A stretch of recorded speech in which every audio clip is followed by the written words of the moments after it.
It's 9 a.m., so welcome to the August 22nd Cottington County Commission weekly meeting.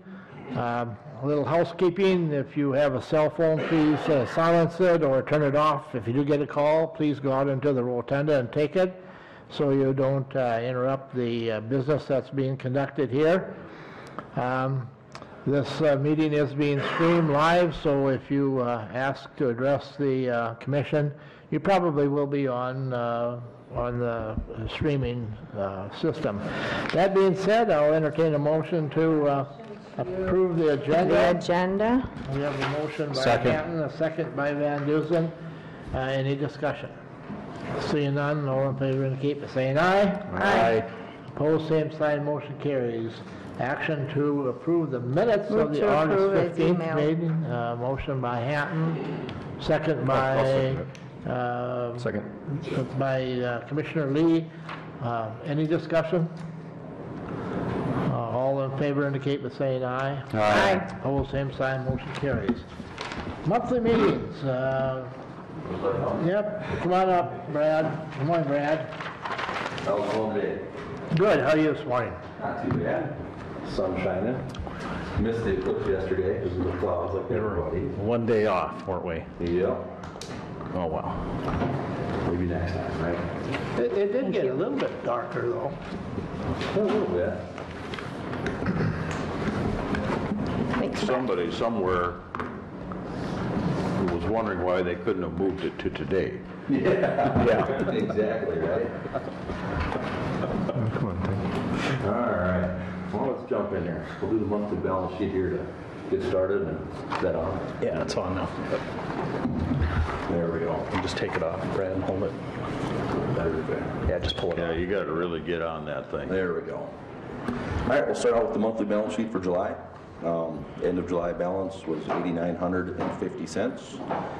And then if we jump down, it looks like we collected $8 in copy fees, $7,928 in sheriff's fees collected, and $375 in warrant fees. So, all right. Why don't you jump over to the next page there and go through some of our stats for the month. Looks like Lee's already got it up on the board here. So for the month of July, the Sheriff's Office responded to 549 cases and calls, responded to 5 accidents, 82 warrants were served, 213 civil papers were served, and we did a total of 5,488 transport miles for a total of 22 transports. We'll jump on down a little bit there, Lee. All right, for the jail here, we had, for the month of July, we had an average daily population of 77.26. Our high ADP for the month was 85. Our low ADP was 70. The high was on the 26th of July, and the low was on the 17th of July. 24/7 program. On the Scram bracelet, we have 33 people that were on the Scram bracelet, 64 people doing 2-time PBT, the twice daily PBTs, 39 people on the twice weekly UAs, and 1 person on the sweat patch, for a total of 137 people on the 24/7 program for July. You can see that on the graph right above there. That's the highest it's been. Yeah, it's been creeping up a little bit, so. Might keep the ADP down slightly though. Yeah, it's definitely helping with our average daily population having that program. So, if we jump on down, we'll go over some more fees here from the jail. The jail, we collected $6,350 in out-of-county fees, $9,800 in work release fees, $4,966 in 24/7 fees, and $6,460 for Scram fees. You kind of see that broke down on the graph over above there.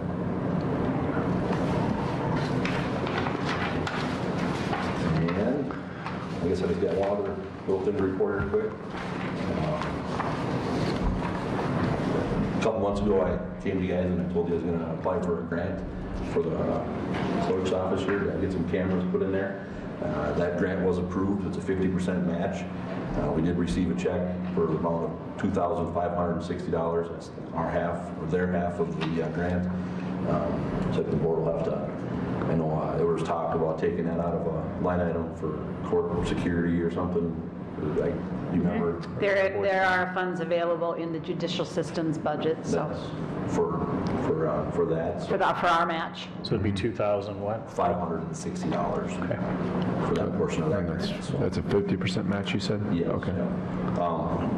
Cindy does have the check for that already. Yes. They sent it to us for their half, so. Great. The work has been ordered, the supplies have been ordered up, and they're going to start work on it here, hopefully within the next couple of weeks, so. Is that a pretty big package? I mean, because we talked about some of this stuff it relates to a few things we talked about let me turn myself down here. Am I echoing? Is that better? A few things we talked about at the last CCJAC meeting. I know you and Commissioner Van Duzen couldn't make it, but I'll cover it during the open a little bit, but about some of the possibilities of how we might make space for a second courtroom, a second jury courtroom in the courthouse might relate to the clerk of court's office and where they are now. So we don't know yet, but so I'm just kind of wondering if... That equipment is something that could be moved. Okay, all And we right. can Well, that's expand good. off that. There's a DVR involved Oh, with that's that. good. That's So we excellent. can expand Okay. and add more cameras to that. Oh, as well. excellent, So, okay. Yeah. All right. Nice work on applying for that. Good job. So will that system, will that allow you to monitor that remotely? Yes. Without getting too deep into the Yeah. security issue? There's a possibility that we can monitor that. More likely, probably not. The jail staff has a lot of cameras to monitor themselves already. Right. That is going to be another monitor in there that they can monitor if they need, but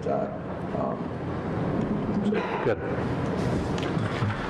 Just one question, Brad. Sure. In July, you said for the out-of-county contract, $6,350. To what? What does that all represent? Nope, we've discussed it previously, How so. many out-of-county inmates that we would have had in our facility, the fees that were paid to us. So if we took $75 a day and divided it into $6,350, would that give us an accurate number? That should, yeah. But some of it might relate though also to the billing and how it just, the dates and times when things are collected as Yeah. well. It's a general It- thing. Even to bring somebody in and get them booked, even if they bond out, we still charge them that $75 for their use of our facility. So whether or not they stayed the whole 24 hours or not is, that $6,350 is pretty proportionate to that $75 for the out-of-county contracts.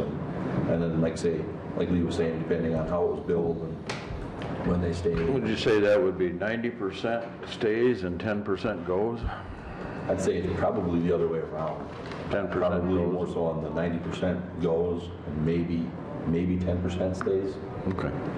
And you can see by the numbers, July, it was a lower month for out-of-county contracts. There was a lesser number of inmates that did spend time with us. Mr. Chairman, there's a part from the last week, or the CCJAC meeting 2 weeks ago that might, if I could piggyback, about, we had Bill Garnos take a look at he added in all the statistics from his last report. So he finished that report, and as we studied the justice facilities needs and the needs of the jail and everything, the statistics in that report ended in fall of 2015. So he added all that and redid the projection. I can show you that. I was saying it might be a good time to show that really quick, because I was going to do it Yeah, during the open. you have it, you good. I think I have it pretty handy On here. the screen if you want. Let me find it here. Yeah, here it is. While he's doing that, just for your commissioners' information, when we approved Brad for applying for that grant, that will take care of it, so we don't need a motion to match that grant at this time. So that's been taken care of. Okay. So you're good to go. Okay. You got it, Lee? Yeah, that's right there. So this is a slide that this is a slide we used 2 weeks ago at the CCJAC meeting. That's that graph in the upper left is from Bill Garnos. So he was good enough at no extra charge to just take all the statistics since the end of his report in 2015 and just add in the data from the jail, the ADP data basically from the jail, and just reproject. And so you can see all those lines sticking out into the future. So where the dark part of that graph ends, I'll try to point to it with the mouse here. Yeah, I can't. Right there. So you can see the spike that we're in right now, way up here.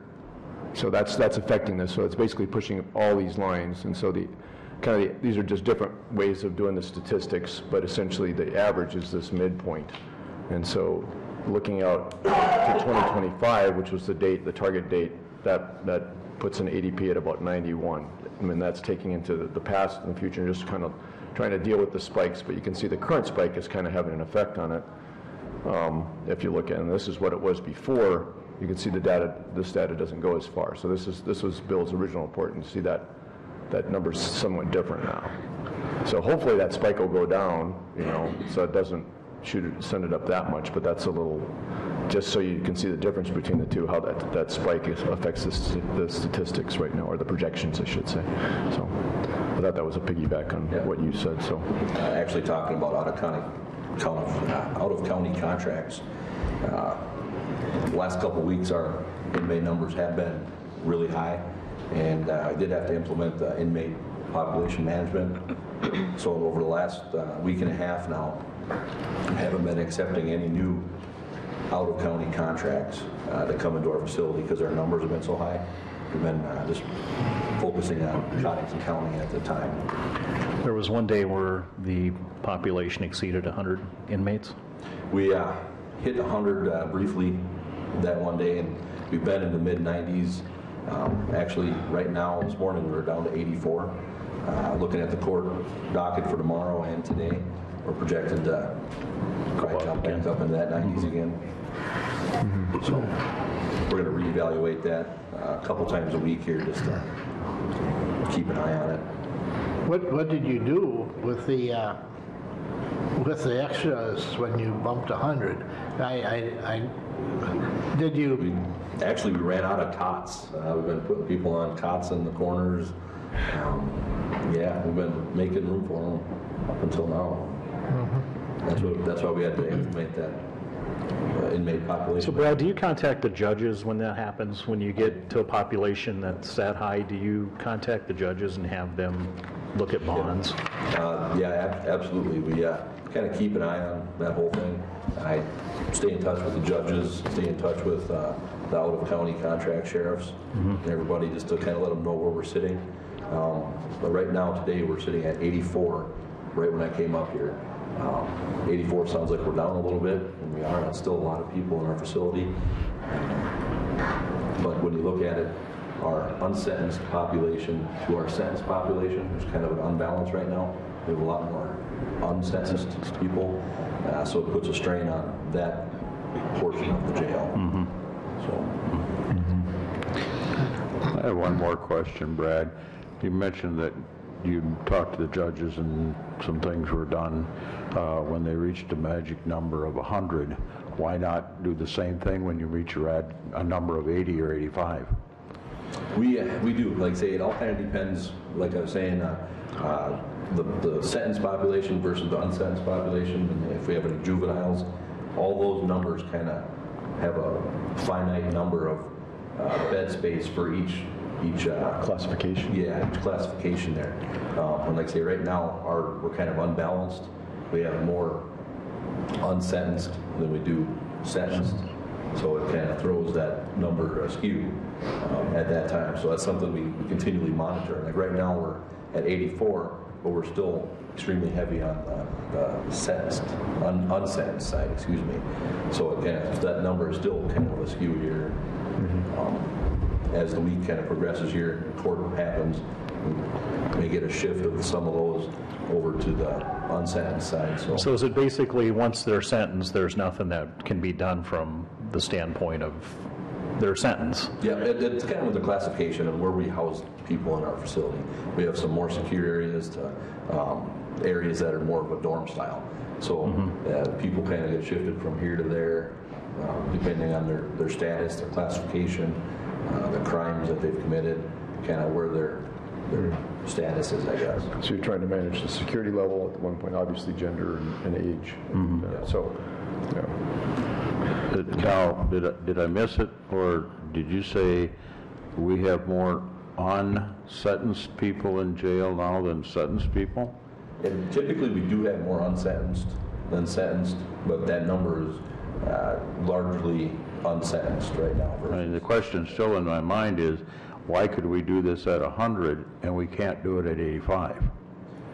Because we've got unsentenced people, and we had unsentenced people at 100, and we went and talked to the judge, and the judge, or whatever, how that process works, alleviated it for room, but we don't alleviate room at 85. We currently are right now. That's where we're at, is 84. Yeah, we're still currently under the... But we could be at 74 or 70 just as easy. Because we're dealing with unsentenced people. At 100, we were dealing with unsentenced people. At 84, we're dealing with unsentenced people. Absolutely. So why aren't we reducing the number from 84 to a lower number with the judge's help? That's not something that the judges aren't kicking out unsentenced people. I guess if that's Right. if we're going here, the judge isn't kicking out unsentenced people. Well, these 84, when you went from 100 and you reached 100, those were unsentenced people. Then where did they go? Did the judge just turn them loose? What we do is we deal with the judges, let them know to try and relieve when we come to sentencing dates. Maybe if we can kick them back a little bit more versus keeping them in longer. When they go to court, that's something that the judge is kind of aware of our numbers, where we need to be, kind of where we're at. Charlie, are you asking the question if they're unsentenced, but they're charged, but they're unsentenced, can they be released like out on a bond type deal before they're sentenced? Is that what your question is? Well, that is, and we reduced it. We got really overcrowded at 100, and there's no doubt about it. Yep. And the judge got involved, and the numbers were alleviated. If we called 85 was the maximum that we could absolutely have in here, we'd have the same situation, and then why couldn't we go before the judge and say, we got to alleviate these numbers? I think some days doesn't, I'm sorry to interrupt you, but Yeah, no, go for it. some days I think it probably happens so quickly, you can go from 85 to 100, before you almost have a chance to talk to a judge. Absolutely. That's part of the problem. The other thing is there's not a magic number. It's probably in the 80s somewhere where you have to pull the trigger, but it's a kind of a subjective call based upon what the balance of the different classifications and the sentences and unsentences. So it's probably at that somewhere in the mid to high 80s, you're starting to say, okay, I got to think about calling the other counties and making sure that the judges are aware of the situation. Is that an accurate way to say that? Sure. absolutely. Okay. And like I say, when our numbers hit that number, when we call the judges aren't kicking these people out. I'm keeping them informed for when they go to court. They kind of know where we're sitting. If we're sentencing, if they can push sentencing back another week, if they can... No, but they're not in confinement anymore, right? When the judge, what does the judge do to alleviate your overcrowding? It's absolutely nothing right now. I just kind of let them know, So I think so they have an idea of what's happening. When the person goes to court, we have court several times a week, almost 5 days a week now. When that individual goes to court, the judge kind of knows, like, all right, I can either reduce a bond at that time if they need to, or they can postpone sentencing for another week. There's a lot of different things, because we have a large court docket. Oftentimes there's well over 100 people that go to court. Probably even today there's well over 100 people that are probably going to be on the court docket. The judge can postpone the sentencing date for somebody, okay, maybe check in on Friday versus Tuesday today. Maybe check in a week from now. There's stuff that the judge can do on that to kind of help relieve our numbers a little bit on that end. But I think that depends on, is the judge is the person that has to be comfortable with the fact that this person is not a risk to public safety and is not a risk to a peer. And so as the crimes get more, say, meth heavy or a bit more serious, where these are not just marijuana convictions, I mean, this is what, probably about 80-some% of that is those are felony charges. So based upon a snapshot you did recently, So there's almost no, there's what, maybe 12% are misdemeanors that are in the jail at the time. So it gets hard as the felony percentage. Probably a little less than that. Okay, so maybe 10-ish percent. So as that percentage, as the percentage of felonies goes up, that gets harder and harder for the judge to make that call to let somebody bond out, because obviously, you know, the higher, the more serious the crime, the more the risk is. Yeah. And the tougher the call is that the judge has to make. So I think that's contributing to the problem to some extent. Yeah. So. And I'm sure the judge probably has the opportunity to have seen several of these people before, knows which ones are flight risks and which ones aren't. You know, we sit here and we think of everybody as their first appearance in court, but that's not true. In most cases, I think they probably know their way around pretty well. And so the attorneys and the judges know them pretty well too. So, Any more questions for Brad? Just a comment on that, Mr. Chairman. So one of the things I think down the road, and we're starting to talk about this just a little bit, is that kind of a call. There are ways to, similar to the way, say, they screen juveniles or mostly juveniles. There's an instrument where, you know, kind of, it's not like a questionnaire, but you're not asking the youth question, but you're asking kind of questions of their situation, say what their risk level is, basically. And doing that for all possible inmates may give the judge more objective data, and that might help a little bit with this question we're talking about, make it a little easier for the judge to make the tough call, and that hopefully would reduce the jail population. But that's just starting to be implemented in some states. Minnehaha County is the one that's experimenting with it right now. So, Like, say, for instance, we actually have a juvenile in our facility right now. He was sentenced to be on the scram, or not the scram bracelet, but the GPS bracelet, and to be out, you know, living at home. Cut it off, was on the lam for several days. It takes a lot of manpower. So my deputies, we were out for several days, had a person dedicated to go and trying to find this guy, and eventually we did find him, and he is back in our custody at this time. So those are some of the things that the judges have to weigh in to account. How do we monitor these people? Yeah. Is it safer for society for this person to be in our facility or be out in the public? So. yeah. Hey, a lot of good questions this morning, a lot of good conversation. Anything else for Brad? Thanks, Brad. Thank you for Thanks, Brad. applying for that grant and receiving it, and that's equipment that we'll put to good use. Thank you. All right, let's go on then. Emergency management, see Jim's here. Morning, Mr. Sutton.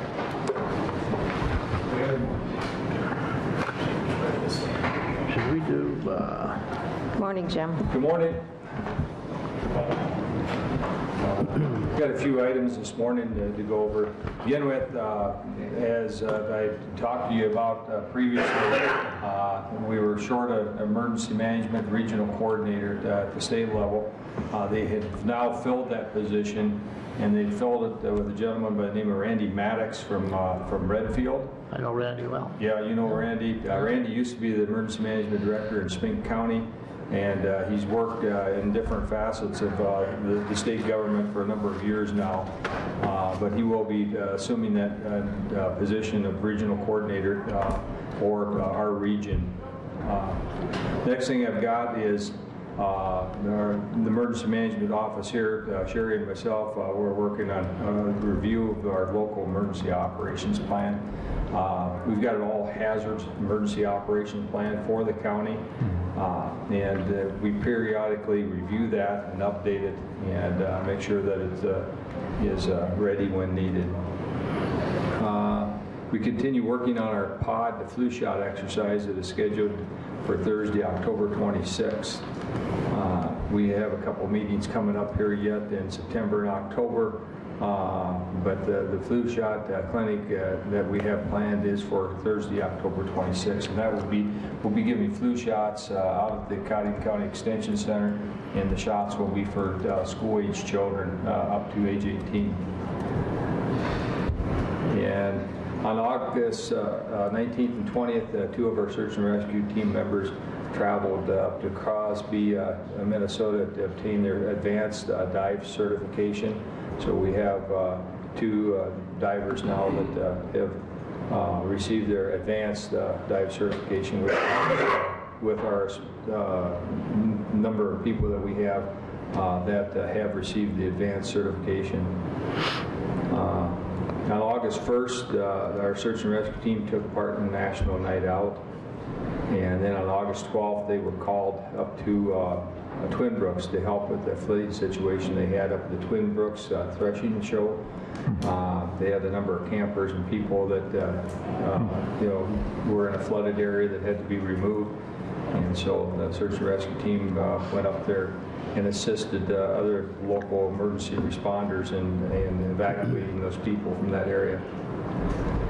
On August 24th, I'll be attending, we have a 911 advisory board meeting at the police department, and that's on August 24th. On August 26th, the search and rescue team will be taking part in Meet the Machines event out at the National Guard Readiness Center. So this coming Saturday, if you're interested in seeing the equipment and talking with National Guardsmen and other first responders, that event will be out at the National Guard Readiness Center. On August 31st, I will be attending the City Department Head meeting. That will be at 9:15 that morning on August 31st. On September 10th through the 14th, Sherry and I will be out of the office. We will be attending the State Emergency Management Conference in Deadwood. And part of that conference is training classes that we have to attend as part of our state and local agreement. September 19th is the date for our next LEPC meeting. So the members here of the County Commission that attend the LEPC meeting, September 19th will be that date that we have that, and information will be coming out later to each one of the members. Sherry will be emailing that information out to you. On September 22nd, I will be attending the Law Enforcement Advisory Board meeting up at the LATI, and that advisory board for the law enforcement class up there. And one of the last things I want to talk to you about, I've talked with the fire department. They have a Caterpillar generator that was in their building over here before they remodeled. And it was purchased with federal grant funds. And they're looking at surplusing that, and they asked me if I was interested in obtaining that generator, that Caterpillar generator. And I'm going to be looking at it, and I'll get back to you and we'll talk about it some more. But if I think we're capable of using that, I would like to, receive that generator, mount it on a trailer, and then have it available to where we could go to South Shore to provide power to a sewage lift station, or any other need that we would have in the county. We would have the Doug Krantz says a 40 kilowatt generator, so it's big enough to where we could power a number of different things in time of emergency. I rent my house fine. Yeah, it would. Yeah. So I'm looking at that, and I'll report back to you, and we'll see if it's something that we use. I'm interested in obtaining that and then putting it on a trailer so it's portable. Good. Okay. Jim, just one quick question for you. October 26th at the Extension Center for those flu shots, how do we get the message out to the kids and to the families about that? Is that going to go out through the school district? Out through the school districts. Okay. That's part of the plan, making sure that the information goes out to all the parents, and each one of the schools is going to be disseminating that information to the parents so that they can take part in the flu shot clinic, because these shots are free to the school children. So, Okay. And it's just school kids that they're doing, not adults? yeah, no adults, just Okay. school children. All right. So And they have up to like 1,500 doses of the vaccine, so hopefully it's going to be people will take part in this, this flu shot clinic and get their kids in there and get these free shots. Good. Anything else for Jim? I do. Don't take off.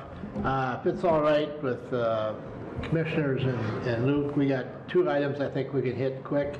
Item number 4, action to authorize the chair to sign an emergency management performance grant sub-award agreement, and that is in your packet. Jim is here. You may want to fill us in on that. And that's the award amount that the Cottington County will be receiving for us taking part in the state and local agreement, the SLA we call it. And that money goes to pay a portion of our salaries and also a portion of our expenses that we have with emergency management here in Cottington County. And that's not the $3,180,000. 46,722, 26, is that right? Correct. That's correct. I make a motion that the chair sign this. We have a Second. motion by Hatton, Second. second by Van Duzen. Any discussion? Any discussion? All in favor indicate by saying aye. Aye. Opposed, same sign, the motion carries. The other item is number 8, and we just keep it on the agenda, and I think it's an easy answer to this one, an active burn ban. Especially in town here, I don't think, now out of my place, we didn't get rain, so. Yeah, but in the last couple of weeks, throughout the county, at different times, we've received rain, and I would say at this point, it's not necessary to enact a burn ban. We received heavy rain here in the Watertown area and to the south yesterday. A week ago, there was, 6 inches of rain up in the Wallace area. That was really dry, and that went across the northern part of the county. So at this point, I would say that it's not necessary. Should we leave it on the agenda? We can leave it on there. Till we get snowfall? Yeah, All right. And we can do that. we can do that. Yeah, It doesn't take long to talk about it. that's right. I spoke with Jim yesterday morning briefly about the system that moved through Watertown, and it sounds like the city received a good chunk of that rain, but not so much in the outlying county areas? Well, the difference between the outlying county area and the city is that you have all the city streets and the paved parking lots. It's a lot more noticeable. There's a lot more runoff because of that. And we had street flooding here in Watertown. The water was curved deeper in some areas. Out in the county, we had heavy rain, and I saw some streams that were starting to flow there yesterday, but there were no flooding issues when I was out in the county driving around. But there was a lot of water standing there, but it seemed like a lot of it was being soaked up. Yeah. One thing, and I hope that the people in the city of Watertown note this. Great Plains Lutheran School up there didn't have football practice yesterday, as you might know. They would have had to have a life jacket on if they did, but that thing works up there. Yesterday I went through there, and both those reservoirs are full of water. And I've watched that over the years since they built that thing, and if we could do more of that in our community, it'd be great, because that maybe works. Right. And it just lets it out slow and through town. Well, the problem with the system yesterday is it moved in so fast that Yeah. the storm drain, the storm sewer couldn't keep up, and that's why you had the flooding in town. Once, after a few minutes, you could see it noticeably decrease rapidly, down. so. Correct. I it had did an work. inch and 6/10 out at my house, so Wow. we did get the rain, but it isn't as condensed as in town. Yeah. And I there were some spots in town. I know one of the people on the planning and zoning board last night just lives on the edge of town and got a fair amount of hail with that stuff too. So he had some damage done. So it's so spotted. It's Up in my area, we had a little bit of pea-size up to nickel-size hail, dime-size hail there yesterday. There wasn't very much, but a little bit. And then in my rain gauge up there, I had 1 3/4 rain up in our area, and it varies so much, you know. They were talking out west of the lake, there was very little rain, and you know, and there's other areas of town that had 2+ inches. So And I didn't get any. you didn't get any. No. Do we have any reports on the fundraiser from last Thursday? We had a successful fundraiser out at the event center. We had just under 600 people that attended the event, and it was a good night. And last year, at our fundraiser, we had the big rain and flooding in town right after the event was over. This year, we were lucky to have clear blue skies, so that went over quite well. Okay. Thanks, Jim. Thank you. Thanks, Jim. Thank you very much. Patrick is on the schedule for a monthly report, but today is the first day of services at the Child Advocacy Center, and they have a full day, so he will not be able to give his report today. Sure. Okay. Luke, number 5, recommendation from the Planning and Zoning Board on proposed ordinance number 66. And Luke is going to fill us in and educate us on this item. Sure. What we're doing today, good morning, by the way, Commissioner. Morning. Good morning, Luke. What we're doing today is a little bit different than we've done in the past, and it's one of those, we'll chalk it up to experience over the last year or so, is to how to verify that we're going through the process correctly. Ordinance number 66 is an ordinance to rezone property in Rawville Township. There's no supporting documentation on this, and I'll explain why in a minute. The property is owned by Robert and Brenda Bechter, looking to rezone the property from ag to commercial. With that, really all I'm letting you know of today is the fact that the Planning and Zoning Board did hear this last night. They made a recommendation, a 5-2 do approve on this petition to rezone. There was quite a bit of time of discussion, but ultimately it was a 5-2 recommendation to approve. And really all we're going to try and do is set up the first and second reading date today, and then that way we're not having multiple hearings, as was a problem in previous court cases. So with the auditor's blessing, I'm thinking probably the 5th for first reading, and then second reading and public hearing on the 12th.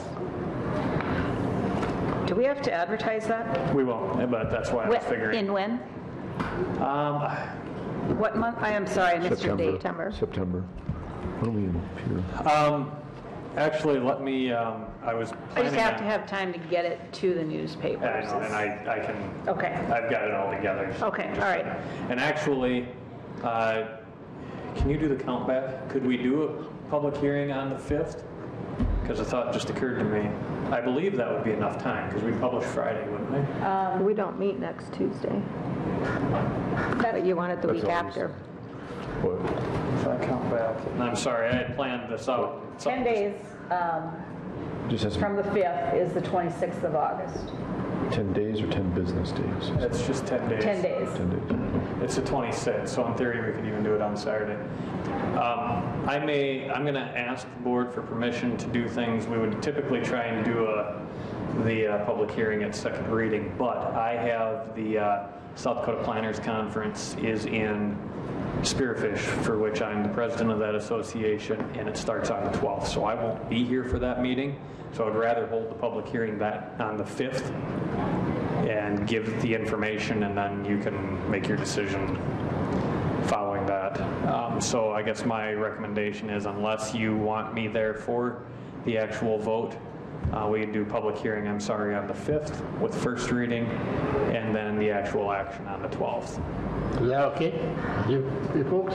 All right. I think so, but so the 12th will be the second reading, And that would be the action date. but it's also the second, and that's also a second public hearing, or is it just a requirement? There's only one required public hearing. Okay, One public required, hearing. okay. The reason I'm okaying this with you is because Yeah. you remember in the court case, Yep. if we don't notice it, we don't get to talk to people, is what we found out from the judge. So if we So on didn't the notice fifth- it in the paper, we can't let anyone talk.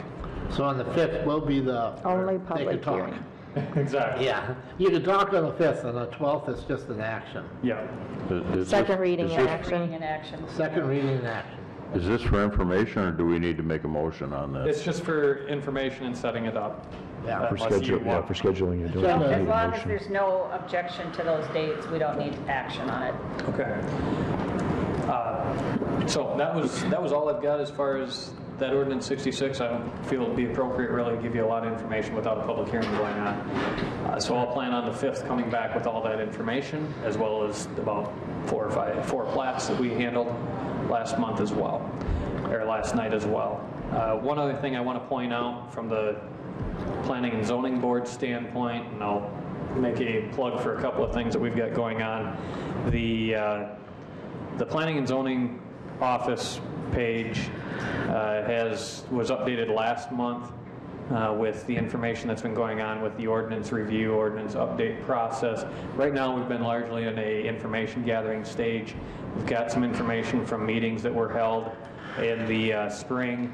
And then on there, probably the couple of things that we really want to point to are, one, that there is a survey link on that page that the planning board wants to get input from the public, and it's from anybody that has property in any of the municipalities or out in the rural areas of the county. It's on that page. If you'd follow the link to that and fill out the survey, it involves issues like feedlots, residential development, wind towers. Those were the issues that were brought up in some of the previous discussions, and so we're going to have that survey open to the public until some point in October. And then the other thing, probably the most pressing or most recent thing that's going on is we've got on the 28th of this month, the 28th of August at 6 o'clock out at the Extension Building. We're planning on holding the meeting in the kitchen out there. And we're going to have Kent Woodmansey from the permitting program, South Dakota Department of Environment and Natural Resources, the feedlot permitting program, out to give the planning board was looking for information specifically on how that process goes. A lot of the questions the planning board has asked him to spend a lot of time on basically the whole process that goes on in DNR, from application down to issuing a permit, to follow-up review, and ultimately enforcement and what it would take to get rid of a permit on somebody if they were violating something. There will be some specific questions. The board has submitted those off to the state so that they're ready and make sure that it's respectful so that we can give them time to prepare for anything. Not saying that the board won't ask more questions, but we wanted to at least give them a good idea as to what direction we're looking for information.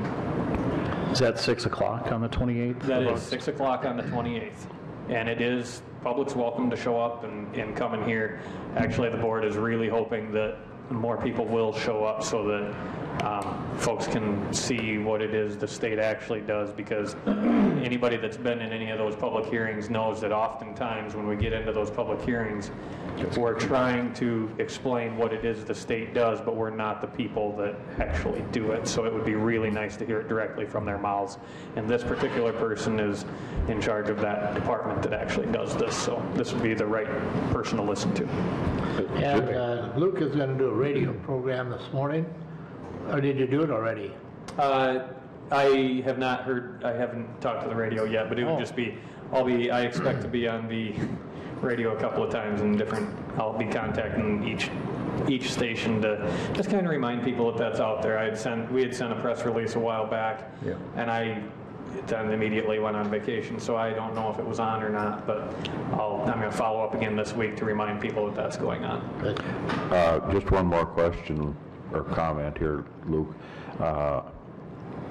If you wanted to comment on how people might submit their questions for the board on Sunday or Monday night. Here's what I'm going to say is that we had a period open where we were accepting questions for a DNR because, like we said, we wanted to be respectful. We don't want a situation where it's going to be lobbing questions up from the audience, because frankly it's not fair, and we want them to be able to answer the questions. And so we were hoping to get any of those questions in by the end of last week. What I would still say is that if you do have some questions you'd like to see them answer, you can certainly email our office at the zoning office. However, I'm going to tell you that I'm not going to guarantee anything that comes in after today is something that they'll have time to research and answer at this point. So that window is probably closed on that. However, I'm not going to tell someone not to send it to me, because I'll do my best to forward it on. If they can address it, great, and if they can't, I guess I'll understand. But I also, I have a pretty good feeling that it's not going to be a question they haven't heard before if they do email it to me. Luke, what is your email address for people watching online here? I am going to suggest that they go to the zoning office link on the county's webpage and email the address that's on there. I only say that because I have about 3 email addresses and I cannot remember them off the top of my head. I'm sorry. And another thing, just a note of interest, is that they will not be addressing any specific situations. Like if you've got a question about a specific producer, they will not address those situations. So they won't do any public work there. I'm glad you mentioned that, because it's, yeah, this is on policy development and doing that. It's not about specific applications. Thank you, Luke. Right. Thanks, Luke. Thank you. Have a good day. Luke had a late night last night, as well as the rest of us. We went in overtime a little bit last night at the planning and zoning, but we did accomplish a number of things. So, thank you. Thank you. All right, let's go to number 6. That's an easy one. Note there's no meeting next week, folks. It's it being the 5th Tuesday of the month. That means that we have a vacation. Not really, because we have that meeting Monday night with planning and zoning, so that's the way that works. Mr. Chairman, also, just to note, so in September with the conference, the statewide conference, it was at the 19th? Correct. So we probably, September 19th would be another date when we wouldn't have a meeting here, so we'll Correct. be busy at the conference. I mean, it's been the board's policy the week of conference to not meet because we are out of town. All right, number 7, action to approve any claims that we have. Do we have any? We have 3 claims. These are our monthly Visa card charges that we pay by automatic or direct deposit, so that we do not accrue finance charges. The first one is for the auditor and the state's attorney. The total is $46.38, and that was for fuel for the auditor's office for a meeting and a publication for the state's attorney's office. The second one is for the sheriff and jail, and it is in the total of $598. That it was for postage, charges, and travel for not travel. Yeah, it was 2. It was for travel for meetings. Sheriff's travel conference. The third one is also to Visa for $436.18. This is for the search and rescue fund, and it was for miscellaneous supplies and travel. Move to approve those. Motion by Hanton to approve. A second? Second. By Charlie. Any discussion? All in favor indicate by saying aye. Aye. Same sign, motion carries. We did number 8, number 9. Any budget supplements? Not today, but I did find out from the Department of Legislative Audit that the insurance check that we will be receiving for our damaged vehicles can be automatically supplemented into the appropriate budgets to help them pay for those repair costs. So that will be coming down the road. Okay. Any personnel changes? We have several personnel changes. The first one is Brittany Schlesman is a correctional officer. She's due her anniversary step increase to step 4, $19 an hour. Maria Escamilla is also a correctional officer. She's due her anniversary step increase to step 6, $20.25 per hour. So you've heard the... Move to approve. Second. We have a motion by Hatton, second by Van Duzen, by Gable. Gable. Yeah. Any discussion? All in favor indicate by saying aye. Aye. Opposed, same sign, motion carries. Travel requests, we have a couple of them. 2 of those. The first one is the weed supervisor, and purpose of travel is to attend the State Fair weed booth in Huron. And the second one is clerical in the WIC office, and that is to attend a meeting in Pierre. I'll make a motion. Motion by Van Dusen, Second. second by Waterman. Any discussion? All in favor indicate by saying aye. Aye. Opposed, same sign, motion carries. Any old business for the commission to hear? I do have some old business. A couple weeks ago when we did act on that piece of property that is owned by Mr. Julius, he called me, and one of the stipulations that we agreed on was that it was to be moved within 1 year. He has requested if we would entertain the thought of paying for a portion of having to move that shed. He asked if I would bring that to the board, and I said I would. So I guess I don't know where we want to go with this or what anybody's thoughts are, but I think that's probably a question for the state's attorney about, precedent and things and we what's get been into done. that What sort kind of- of thing has been done in the past and if there's been similar situations, and we want to, that was my Yeah. thought as well, Yeah. that it should be something that we run by Patrick, but I just Yeah. thought I would let you folks know that the Mm-hmm. request has been put in.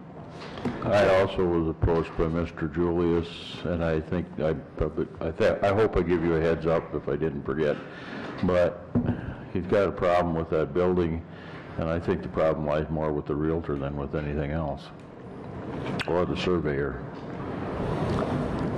So, And should have known this when he signed it. So when we adjourn today, does someone want to contact I the can state's attorney contact Patrick if everyone's okay with that. Just- and get an opinion on that? I know what my opinion would be, but that's, we can get the state's attorney's opinion. Okay? Anything else? Full business? Any other? Mr. Chairman, Yes. if it's okay, I'd like to take a few minutes to summarize the CCJAC meeting from 2 weeks ago, because I think there was, we've been discussing it about, would that be okay? I hope Yeah, if I can go ahead. do it pretty quickly here. Look at this thing. I'll just show a few slides from the meeting, because I can wake up you.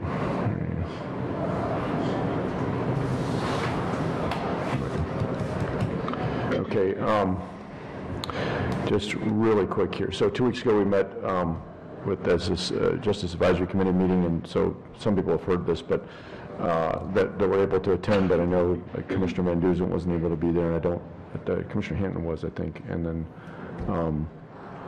but this year, not everybody was. So just to be really quick here, essentially, what we tried to do was say, okay, we had a problem that we presented to the voters back in June. Let's break it up into the specific needs we need to talk about. And so first, and this is rough order priority, but this is just kind of to set up the discussion. So there you can see the list there. Jail space, obviously the biggie. And that's where we talked about 2 CCJAC meetings ago about possibly looking at November 2018 for a second vote, another vote, not a second vote, but another vote on that problem. But that's not what we talked most of the time about. We mostly talked about the second problem there, a second jury courtroom suite, which is also a need, big need, and then on down the line. But we focused on the second one there. So that's kind of the pile of problems that we were trying to deal with in that vote. Okay, so. Hold on a second, sorry, I'm trying to find my mouse. There. You can see it on there, but I can't. Hold on a second, apologize. Well, I guess I'm stuck.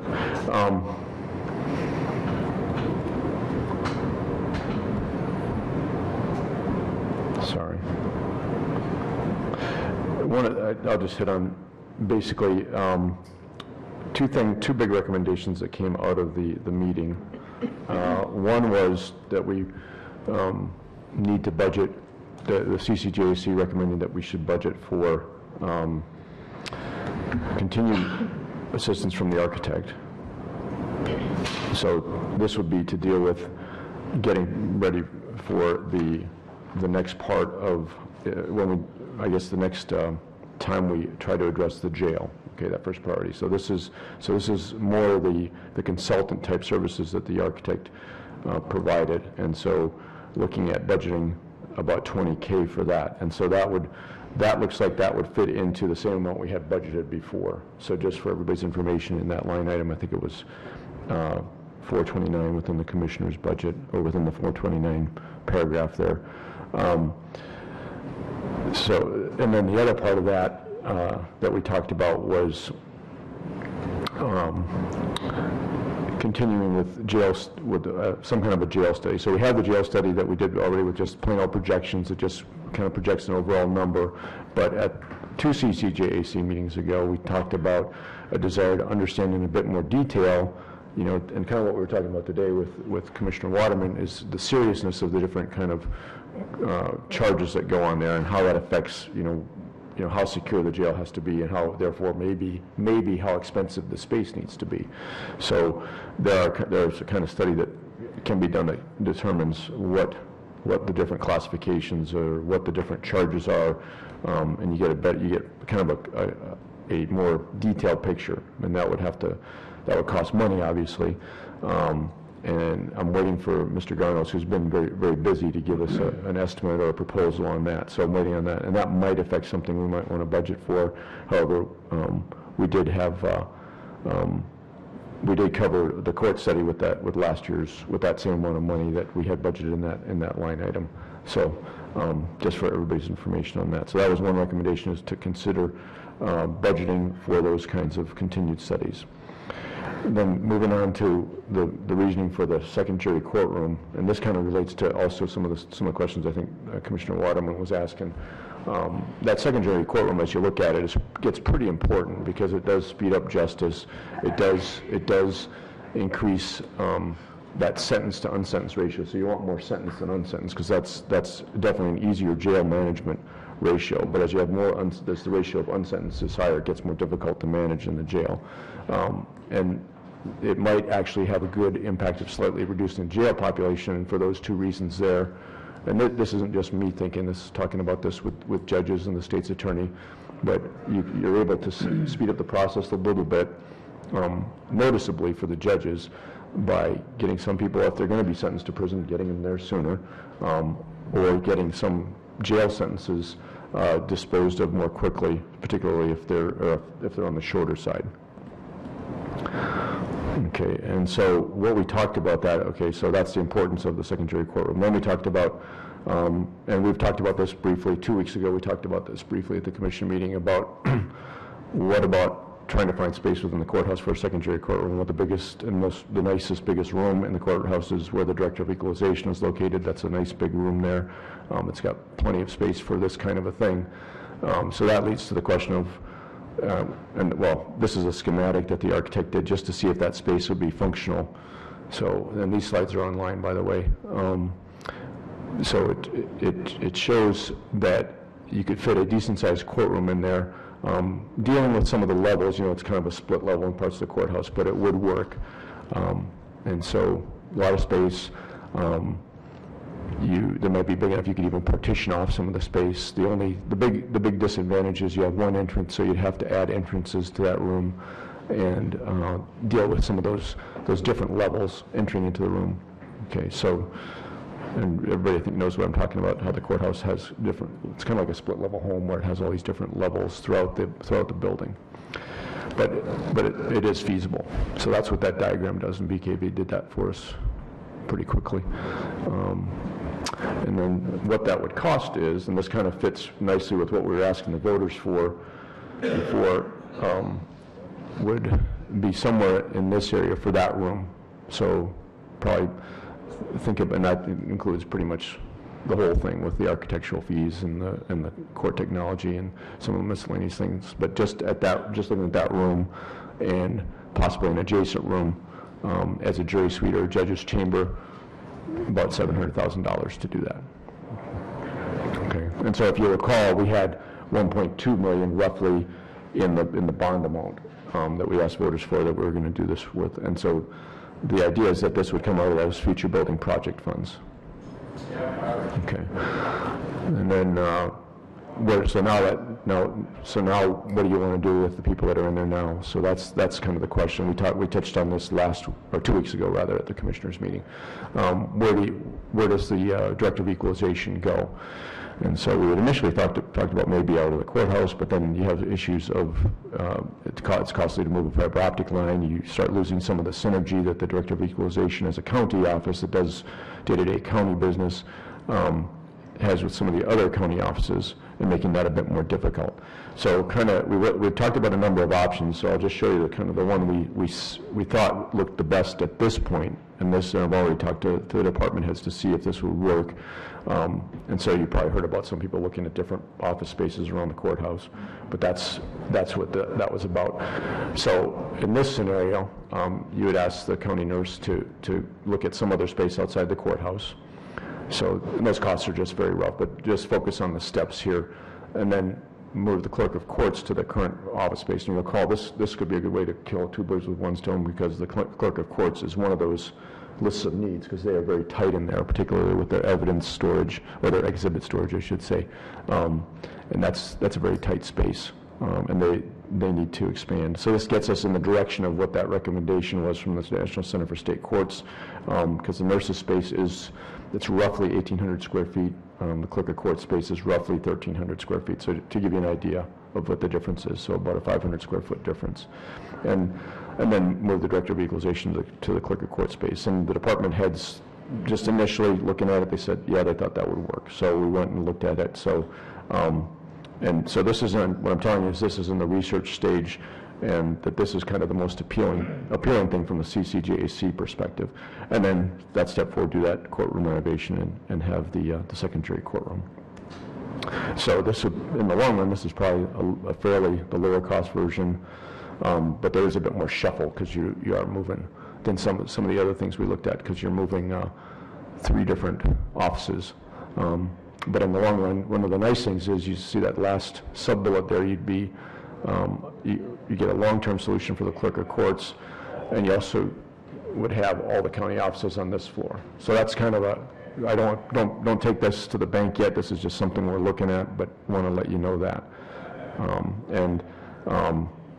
So this is assuming that we as commissioners are okay with that. I don't think that we have to take a motion, but we're continuing to ask, and I'll ask the architect, you look like you could do this and that with the space, and see what those costs are to move, what we'd be looking at budget-wise. And then, I think I mentioned this along the way, so budgeting for some of the things that would be an impact to the budget might be the rental of space for the nurse's office, looking at how other counties do that. It varies in different counties. Sometimes the state does that, sometimes the counties do that. The cost of a move, some minor remodels for those spaces. And then looking at the Future Building Projects Fund for funding the courtroom, and then the jail and the in-custody courtroom. That's what we'd be looking at further down the road, with a bond and a combination of also money from the Future Building Projects Fund.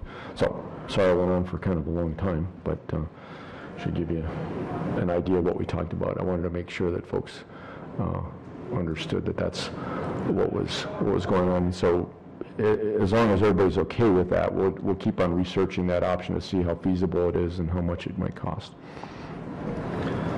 One of the things that we need to be careful about is that we have one department that is pretty excited. Did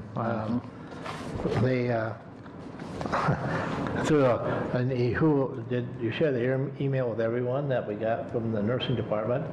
That, they were worried about. Well, they went through and told them to be ready to move out January 1.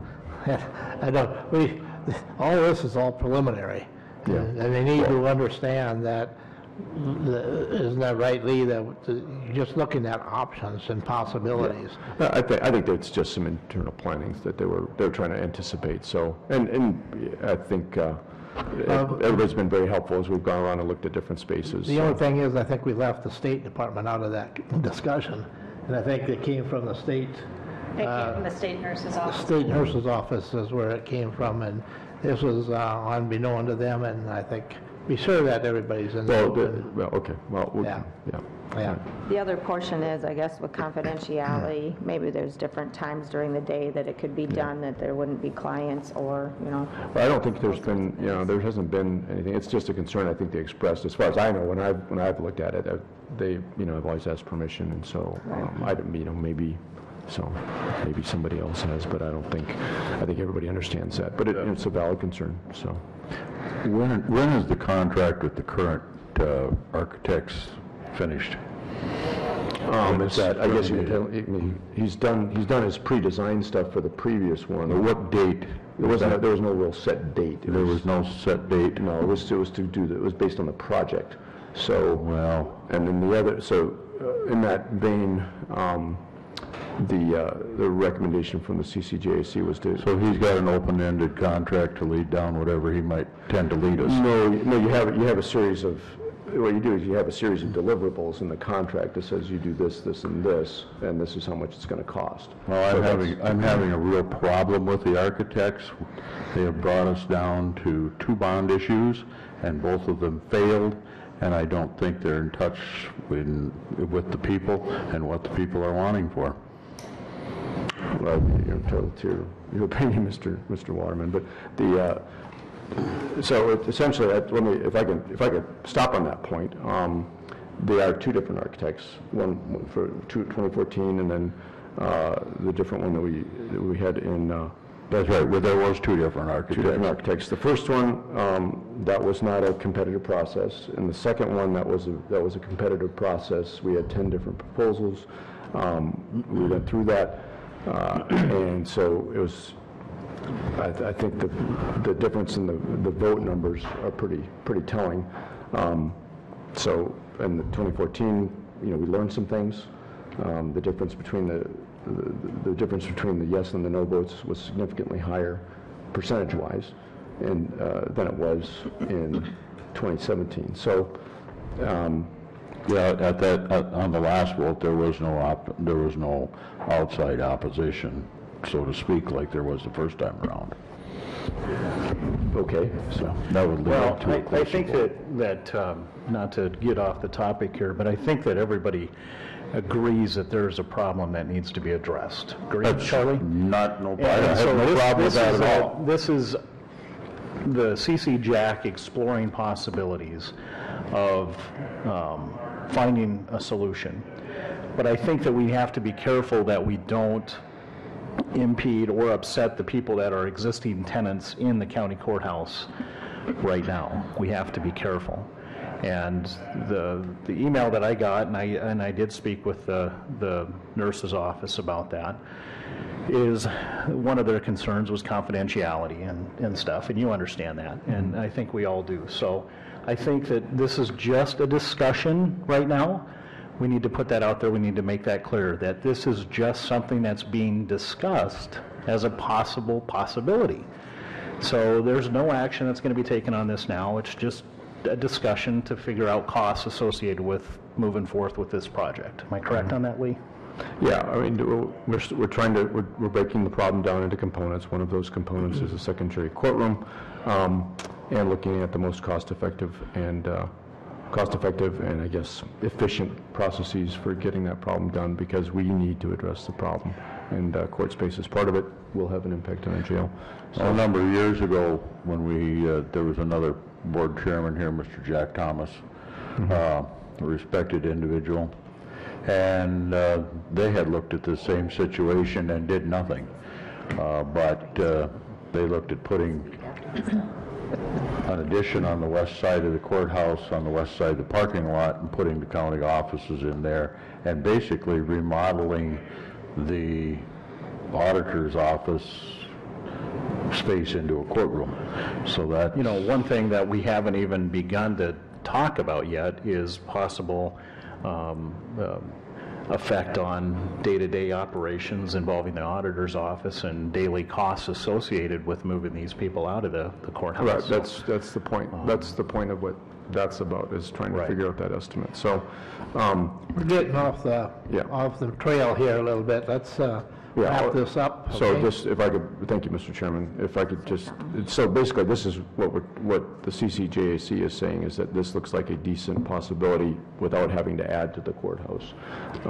And so a fairly low-cost option that you can do from within the Future Building Projects Fund, within the amount that we were, had within that, the kind of the budget, so to speak. of- Building improvement. the building improvement plan that was put forward to the voters. So possibly even a little less than the amount we had expected to use for remodeling the courthouse at that point. So, Okay, good discussion.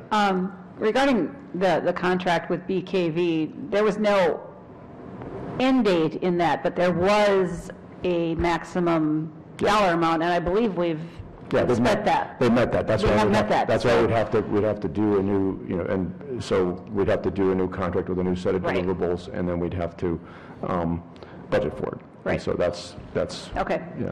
So And that was part of your, yes, Yeah. your, Yeah, that's a good point. Thank you. Also, in old business regarding the budget, we did approve a There payout on pocket gopher bounties. So we never did do anything with our budget Yeah. to, were we going to run that through the commissioner's budget? yeah, but see, we decided to leave it at 25 cents because we didn't budget for it, but for next year's budget, is that something that we should have put in I somewhere? think you will be fine. Okay. I don't think you need to make any changes to that right now. I think the costs for the pocket gophers will be minimal. Okay. And, I just thought we didn't talk about that. yeah, I don't think it's worth making a change to the commissioner's budget Okay. for 2018 because it Okay. will be minimal. You can look at it, just make sure we get it in 2019, Okay. just based on prior costs. Then we'll have a better idea of actually how. Of what we need, right, yeah. There won't be any funds paid out till 2018. Yeah. Yeah, there will be. Yeah. Yeah, there will be. out of our We have funds contingency. to pay for pocket gophers in 2018. And, if somebody But wants, we didn't pay any funds out in 2017. not yet, I don't remember, I think you made it effective Yeah. immediately, so we could have some. We could have some. We haven't And had I any don't yet. think your budget will have a problem covering that in 2017. I But they believe didn't it'll be bring- They didn't minimal. bring it to your office to collect. They will send the townships will send their invoices to my office, yes. All right, any other old business? Any old business? There's some quick new business. Some quick new business. One Where is, are you at? He's on new. I'm sorry, I was still on old, I'm sorry. Is there any old business? Any other old business? Okay, now let's go to new. Yeah, just really quick, the Juvenile Detention Alternative Initiative, that conference is coming up in late September. The last week of September, I was going to attend, the state's attorney is planning to attend, possibly somebody from the sheriff or the jail if they can get away, police department, school district, the Child Protective Services, and possibly a few others, Department of Corrections. So that's going on. Is that a state or national? That's a state one Okay. in Sioux Falls, and so that's just so it's a 2-day event, so that's just for everybody's information. Any other new business? Anything else? You know what the dates are on that, Lee? Late That, September? no, that's going to be start on September 25th to I want to say that it's two events back to back, 25th, 26th, 26th, 27th. Okay. Yeah, so actually 2 nights, so over the course of 3 days. Anything for the open? Well, I'm going to do this off of memory, kind of. I don't have my planner with me. Where there could be a quorum of commissioners, obviously, we've mentioned the DENR meeting at the extension at 6 p.m. The state fair, August 28th. The state fair, there probably could be a quorum of commissioners that might be out there. We've got to do this for 2 weeks since we do not meet next week. I don't know if anybody else has anything. I was thinking of something else. Anything else that they can think of? Yeah, that they there's can one quorum? thing. Sarah, since you're here, do you want to mention the SIM workshop, just for everybody's information? Anybody? Yeah, tomorrow we have policy.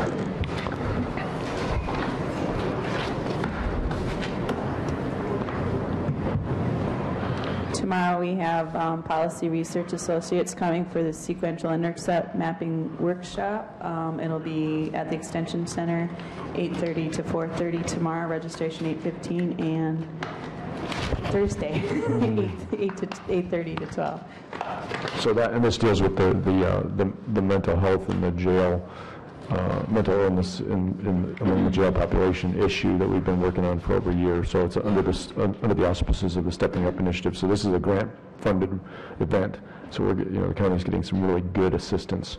So this is a pretty bread and butter part, kind of the key process issues of the problem that it's going to be looking at. It's the strategic planning for Yeah, us. yeah. This is a 2-day, is that what we're saying? Yeah, 2 days, so tomorrow morning at the Extension Center. Yep, and I will give this to the press, but the press are welcome to attend if they'd like between 8:30 and 12:30 tomorrow, if you want pictures and some interviews during break. So I've got some information for you here.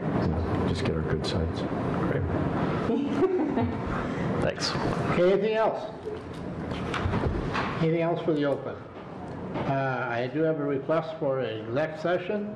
I'll make that motion. The personnel issue, so that would be item number A, or letter A, item 1. I'll make that motion. Oh, we have a motion by Ben. Brenda, I'll second. Okay. We have a motion and a second. All in favor indicate by saying aye. Aye. Opposed, same sign. We're in executive session.